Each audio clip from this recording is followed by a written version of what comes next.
Okay, so this is back at my house, just pulled up. So we'll go ahead and start it. That's without touching the gas.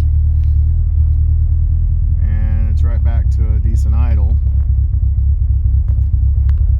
Still good oil pressure.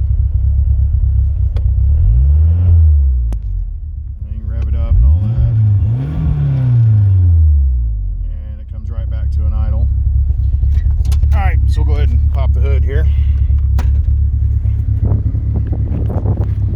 That's what the car sounds like outside.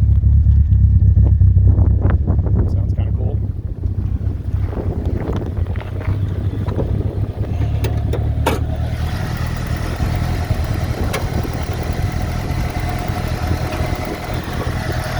So there it is running.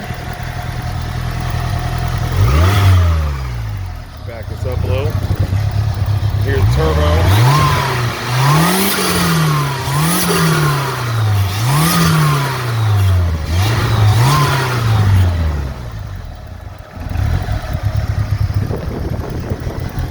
So there's the Curbin fuel pressure regulator I just put on. Obviously full harness. A couple of spare wires that aren't used on this model, but this is all the new harness. Probably wouldn't hurt to go through and put some tire wraps or something on that, make it look a little better. 3-core aluminum radiator, never gets hot. I put a new valve cover gasket on, but it looks like it still has a little bit of a leak right there. So in order to make the kind of drive you're talking about making, I would just keep an eye on it. That's the new relay bank for the new Ron Francis harness. Same thing with these 4 fuses. That's with the Ron Francis harness. It's like your fuel pump, stuff like that. It's very easy to hunt down. But that's it. I mean, it's running on its own. It's not running bad, you know. I think the cold start issue, the cold start at idle, is probably a little bit of timing and maybe the TPS. So, you know, maybe whenever you get it home, be something you'd want to address. Close the hood.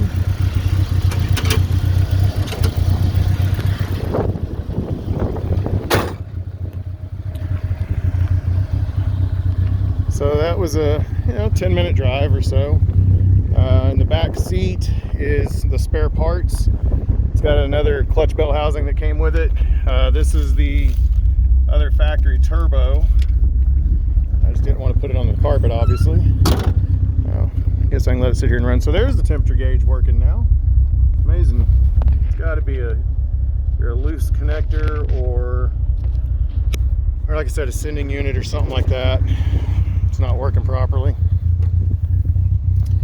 So the things that are coming with it, it's got some factory tail lights. There's all the wire loom that came with the harness that can be reused and make everything look better. Let's see here.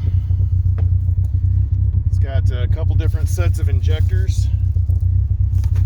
A bunch of aftermarket parts in there. Those are the red isolators, bushings, mounting brackets, items like that. So, you know, everything that's sitting in the trunk. Underneath, inside the spare tire well, there's an old Fosgate punch amp with 212s. It does work. You know, it's just old stuff. My wife actually recovered this. We just haven't screwed it down, so that needs to be mounted. Title, clean title. That's about it. Carpet's dirty, but carpet is new. Door panels are in good shape. Back seat. That's what we heard blowing in the wind earlier. Like I said, the seal up top is all brand new. It does not leak at all. The dash, like I said, it's not terrible, but I personally don't like it, so that's why I bought that carpet to throw on it. Power windows do work. Like I said, I put it in my ad, it needs the new seals that go inside the door. because when you're driving down the road and your windows are up, you can just hear the glass kind of do that. That bothers me. Vent is in good shape. The cowl vent. I said windshield's in good shape. No breaks, cracks. When I got it, somebody had already put a little antenna on it that they ordered from LMR. It looks cool, but it does absolutely nothing for the radio. So personally, I would put a good one on it. That's about it. I mean, the stance looks pretty good. There's that other bad spot that I put in the pictures. Looks like something had fallen on it right before I bought it. But that's the car, guy. Do another walk around. Start it back up, just so you know it's been sitting here for a minute. Nothing weird. So clutch only.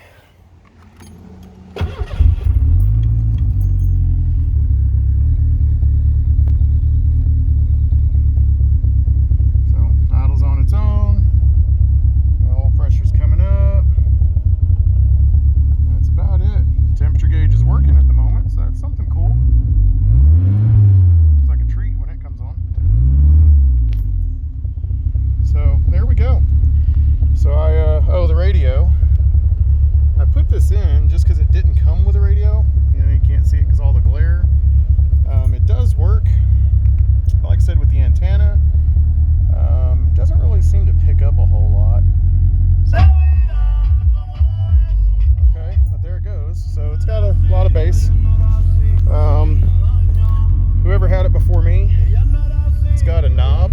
Let me turn this down. It's got a knob that you can adjust the bass on the sub. So if you turn that knob all the way up, it's nothing but bass. Turn that knob back down, and you can actually listen to a radio while you drive and have some decent bass. I just haven't wired that in yet as far as run it under the carpet and all that. So let me turn the radio back off. Idling fine. Oh, let's talk about AC and heat real quick. There are none. The fan does work. The fan actually blows very, very hard. But the heater, it just needs the hose ran for the heater. I can show you that real quick just so we're all on the same page here. I guess I could have done this while I had the hood up earlier. So this is the heater. That's the hose coming in and out. It needs to be ran underneath right there. And it goes, obviously you've got Foxes, so and it goes right back here to the heater core. So when I got the motor running, I threw that on there. This hose is enough to reach all the way back there. You just need one more hose. And as you can see, there's no air conditioner on the car. The condenser is still here. The line is still here, running all the way back there. It just does not have the AC compressor and the other line that runs down to the compressor. But the rest of it is here. The dryer is still back there. So you're good there.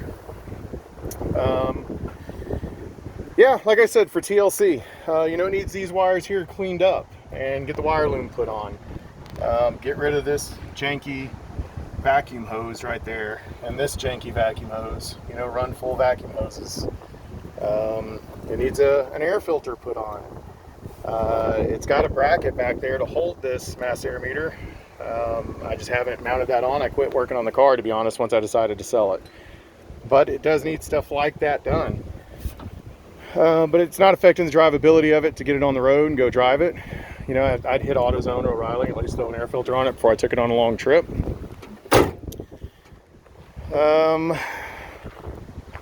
That's about it off the top of my head. It's almost a 10-minute video, 9.5-minute video. So I will get these uploaded, and I will, well, if you're watching this video, I've already sent you the link because you're watching it. All right, give me a call if you have any questions, man. All right.